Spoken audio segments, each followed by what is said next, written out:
Dear chairs, dear audience, I would like to present my research topic, which is the role of cement spacing in the success of CAD/CAM restorations. My name is Mónika Balázs. I'm a clinical specialist at the Department of Restorative Dentistry and Endodontics, and also a first-year PhD student. My vision is to contribute to perfectly adapted CAD/CAM restorations.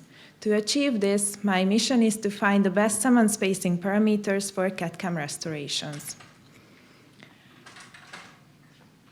I have two ongoing projects to fulfill my mission. Both of them will investigate CAD/CAM restorations in vitro. My first project is investigating the effect of cement spacing on the fit of milled CAD/CAM restorations. Precise data on the global prevalence of dentate adults with fixed restorations, such as crowns and bridges, is still missing. However, surveys from the United Kingdom indicate that 1/3 of dentate adults have at least one crown tooth. Regarding clinical outcomes, the estimated 5-year success rate of milled CAD/CAM crowns ranges from 74% to 92%. Marginal and internal adaptations are key determinants of prosthetic success. Problems such as discoloration, secondary caries, periodontitis, and loss of retention are directly related to an inadequate fit. 14% of CAD/CAM milled zirconia crowns lose marginal integrity in the first 2 years. So mistakes that would compromise the fit of the restoration can happen at every stage of the CAD/CAM process.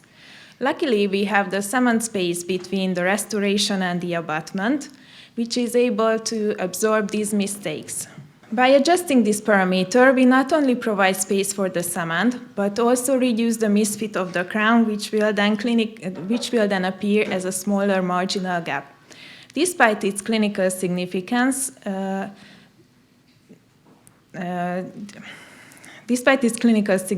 cement spacing parameters vary widely across different CAD software platforms. Due to the lack of sufficient scientific evidence, dental laboratories often rely on manufacturer guidelines and technical notes when determining these settings. A scoping review of the topic suggests that the minimum cement spacing required for the lowest marginal gap is between 60 to 80 micrometers, with 70 microns commonly recommended. Therefore, our aim is to determine the smallest cement space setting that minimizes the marginal gap of milled CAD/CAM restorations. Our clinical question is, what is the minimum cement space value needed to achieve the lowest marginal gap in CAD/CAM restorations? Our population is milled CAD/CAM crowns and bridges, the exposure is cement spacing, and the outcomes will be marginal, internal gap, and absolute marginal discrepancy. We hypothesize that a cement space setting of 70 micrometers yields the lowest marginal gap. If our hypothesis is true, we could offer patients milled CAD/CAM restorations that have a more predictable clinical performance. Here you can see my search key. The search was conducted in October in 3 different databases. The search resulted in over 4,700 records, out of which we found 198 eligible full text.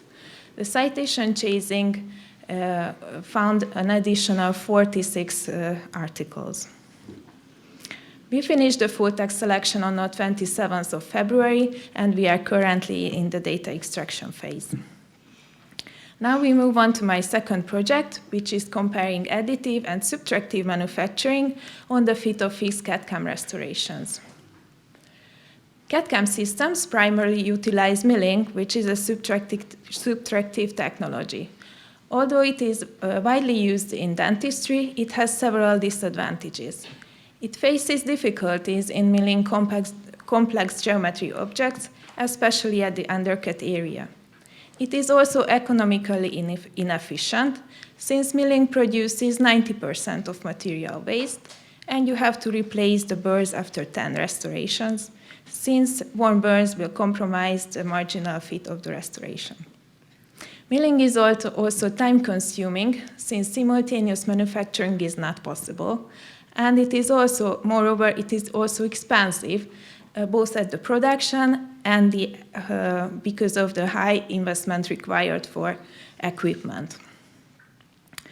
Fortunately, recently a newer technology appeared, which is 3D printing, also referred to as additive technology. This method, which produces restorations layer by layer, has the potential to overcome these disadvantages.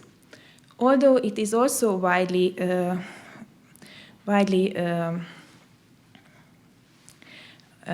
investigated research field,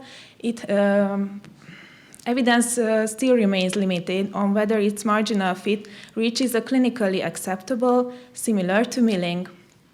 Therefore, our aim is to compare 3D printing and milling techniques on the marginal fit of fixed CAD/CAM restorations. Our clinical question is, does 3D printing provide a marginal fit comparable to that achieved with milling in fixed restorations? We will compare 3D printed and milled fixed CAD/CAM restorations, and their outcomes will be the same: marginal gap, internal gap, and absolute marginal discrepancy. We hypothesize that the marginal fit of 3D printed fixed restorations is similar to that of milled ones. If our hypothesis is true, we could offer patients faster, cheaper, good quality multiple restorations. Now I'd like to present two subgroups of my key articles. The first ones compared 3D printed and milled metal crowns, and the second ones compared 3D printed and milled zirconia crowns. The outcomes were marginal and internal gap. All of my key articles investigated only the manufacturing part of the process. To sum up, with my first project, I would like to provide clear evidence on the ideal cement spacing for milled CAD/CAM restorations, and with my second project, I will help decide if 3D printing can be considered a reliable evidence-based alternative in fixed prosthodontics. And I would like to finish with a quote: "A smile is a curve that sets everything straight." Thank you for your attention.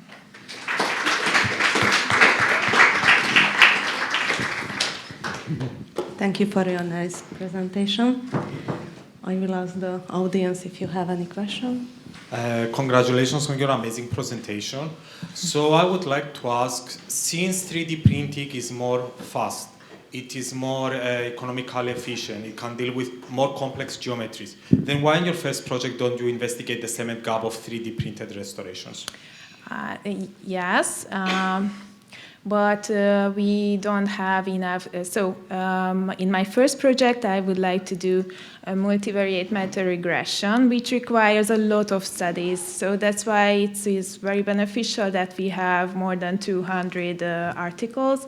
And unfortunately, this is not yet doable in case of 3D printing, because we don't have that much data. We have a lot of articles, but not this much. So that's why. I have a question. In the literature, we can find a lot of numbers about the marginal gap.